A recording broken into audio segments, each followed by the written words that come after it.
ایک باپ تھا, اس نے کہا اپنے بچوں کو سبق سکھا کے جاؤں.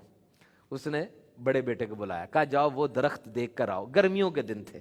بیٹا گیا, دیکھ کر آیا, درخت پہ بڑا پھل لگا ہوا. پھر اگلے بچے کو بلایا, کہا سردیوں کے دن ہے, تم وہی درخت دیکھ کر آؤ. وہ سردیوں کے دن میں درخت دیکھ کر آیا, درخت بالکل فارغ, ٹھنڈ کی وجہ سے جم گیا تھا. کہتا جی کوئی چکر نہیں ہے. تیسرے بچے کو بلایا, کہا جی جاؤ تم درخت دیکھ کے آؤ. خزاں کا موسم تھا, درخت بالکل ہی فارغ. پھر چوتھے بچے کو بلایا, اس کو کہا جی جا کے بہار میں دیکھ کر آؤ. اب ان چاروں کو اکٹھا کیا اور کہا بتاؤ درخت کا کیا حال ہے. ہر ایک نے اپنے حساب سے درخت کا حال بتایا. ایک کہتا جی بڑا پھل دیتا ہے, ایک کہتا اس میں کوئی جان نہیں ہے, ایک کہتا اس میں پتے بھی گرے ہوئے ہیں. تو کہا یہ بات یاد رکھنا, ایک ہی بندے کے اس طرح کئی روپ ہو سکتے ہیں.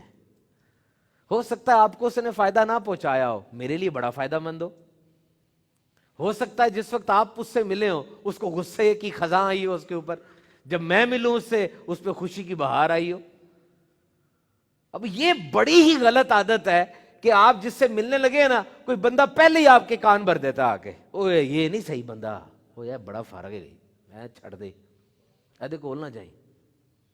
اب اس سے کیا ہوتا ہے, آپ کو جو اس سے فائدہ ملنا تھا نا وہ بھی گیا, آپ کا ذہن جو بن گیا. پہلے بڑے مضبوط لوگ ہوتے ہیں, یقین کرو, جو ان باتوں پہ کان نہیں دھرتے. میں نے زندگی میں چند ہی لوگ دیکھے ہوں گے ایسے جو اس طرح کی باتوں پہ کان نہیں دھرتے.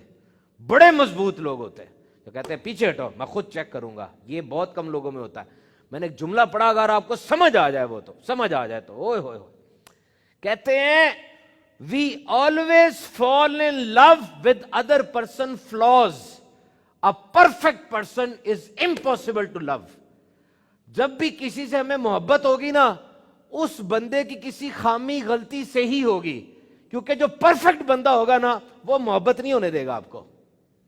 اس میں کوئی فلا ہی نہیں ہے. کس رستے سے اندر گھسو گے اس کے اندر, اس سے تو بند کیے ہوئے سارے رستے. اس کا کنٹرول ہے اپنی ذات کے اوپر.